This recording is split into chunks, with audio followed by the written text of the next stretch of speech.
everyone. Welcome to SST College of Arts and Commerce and welcome to SST Edupedia. I am Assistant Professor Manmeet Kaur, faculty member of BMS department. Will be continuing with the subject of business environment for first year BMS semester 2, and we are starting with our module number 4, that is International Business Environment.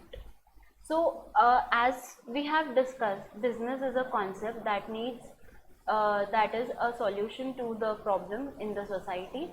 We have already done internal and other environments of the business.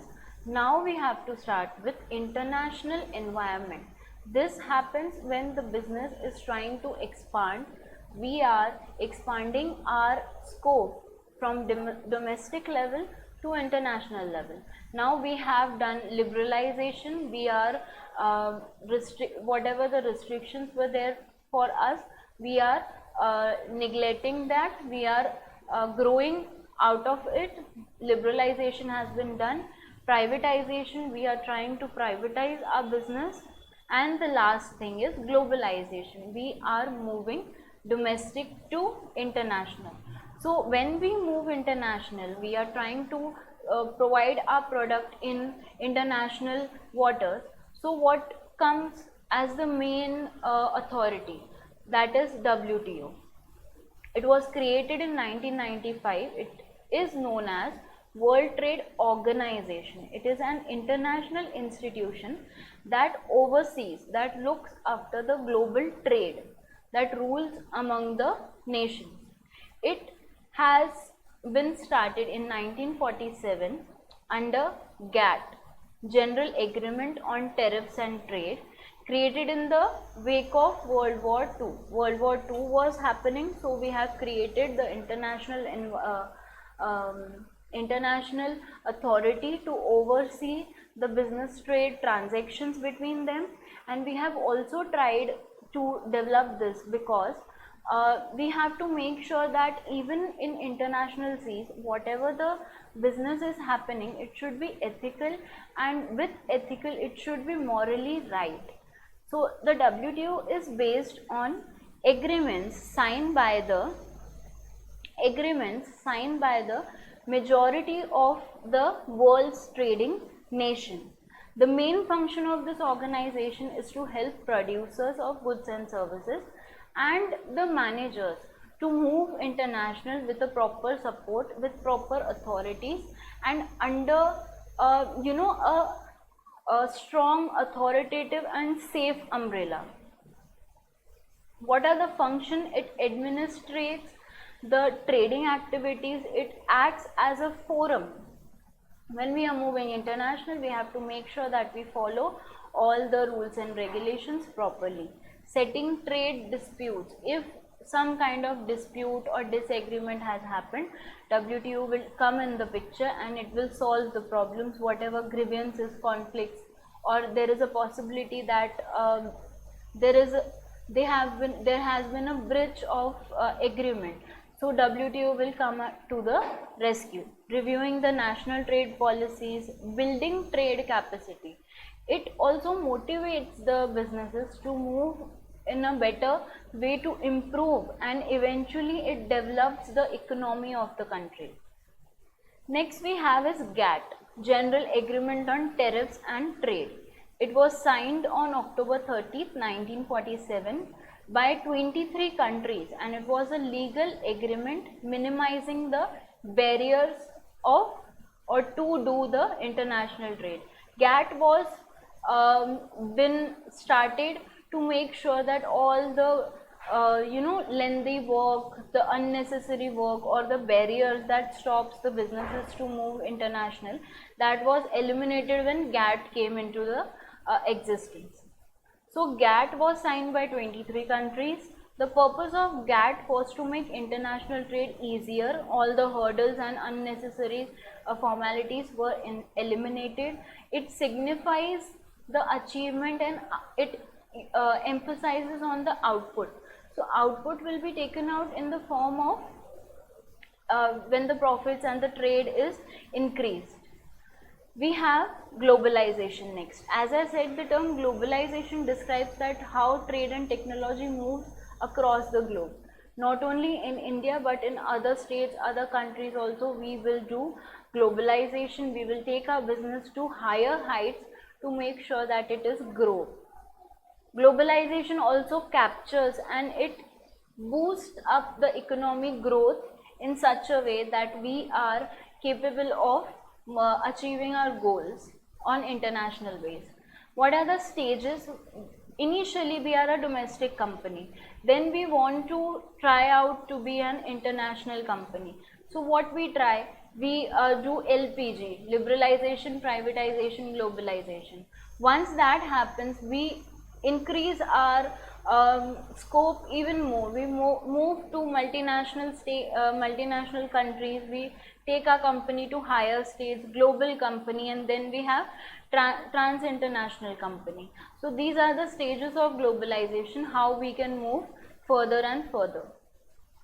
MNCs, multinational companies, also known as transnational corporations. These are the corporations that are registered and it operates in more than one country. So if in India we have many MNCs that are operating. So we are here in India, but we operate or we work in the companies based in US, Australia, etc. So that comes under MNCs. Generally, the corporation has its headquarters in one country and its branches or operational places are some other states. What are the pros means advantages of this? Economic growth, research and development can happen, it is influence, creates job, wealth and development of the society. Success, a reflection they meet and consumers are also satisfied. Cons means disadvantages. What are that? We avoid the taxation, or we try to hide from, or we do invasion of taxation, means we try to dodge from the taxes. Monopoly we try to lead, but that increases the price for the customers. That turns opposite, that turns negative, the demand falls then. Monopoly power setting lower wages often have had negative impact on the environment also. So MNCs have pros and cons. We have to make sure that our business is taken out properly and ethically. Next we have FDI. Now when we are trying to move global, we also try to make our investment not only in domestic securities or companies, we try to do our investment in foreign companies or international securities also. Why we do this? To enhance or to make a good picture of our portfolio. Portfolio is what? Our investment statement or investment history that we have done so far. So FDI is done by an individual also, and it can be done by the companies also. It helps the company or the investor to influence their returns.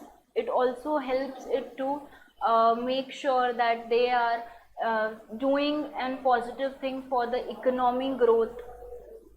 So generally it is used to describe business decision to buy the stakes of the foreign business to make sure that we are growing and having a better investment kind of. We have types of FDI. The very first type is horizontal FDI, is where funds are invested abroad in the same industry, same kind of industry. We are moving into a horizontal line. The base, the type of product, the type of service, if there is, are of similar type. So we are investing in the same line. For example, brand Mercedes is investing into BMW. So they are offering automobiles or vehicles. They are of the same line. Horizontally they are investing into each other. For instance, Nike of a US based brand may purchase Puma, Germany based brand. They are based in different countries, but the products they are offering, as I said, as I took the example of automobiles, that is same. So same level or same type of industry will invest in the another industry. Vertical FDI is where an investment is made within the supply chain. My supply chain is invested, but not directly in the same industry. That may be possible, is not the same industry. In other words, a business invests in foreign firm that it may supply or sell to. As I take raw material from a company, and then I produce and give the stock to a distribution agency. So I am trying to invest in this chain vertically, and this may not be the same level of industry. Next we have conglomerate FDI. It is where investment is made in completely different industry. I am moving automobile, I am trying to invest, being a automobile industry, in cosmetics. So I have put up my money into cosmetic industry, for example Nykaa. So completely different industry, completely different products, but investment is there. It is not linked in any direct way. It can be completely different. For instance, Walmart, a US retailer, may invest in BMW, a German automobile manufacturer. So there are different types of FDI, as we have seen: horizontal, same industry; vertical, supply chain investment; and this one, it makes investment in completely different type of industry. Advantages: it helps to boost the economy, it aids the expansion and extension, it facilitates trade even more. Companies which are limited, they open the gates to international activities, and it builds a positive competitive environment. But on the other hand, FDI can cause interferences, it can cause negative conflicts, etc. Investment can result into negative values. The company may be facing losses, so it will turn negative for us. All the money will be wasted or lost. Foreign investment can be costlier, it may be costlier than the domestic investment. Capital intensive investment means more in cost is being used rather than the returns. And the third world means the investment we are doing into the international party, that may be of, that company may be surviving any losses, so our company's money or our individual money may be lost. So we have to make sure that we make our decision wisely when we are doing FDI or any domestic investment. Also, we have to study and analyze the security we are trying to invest into. Thank you.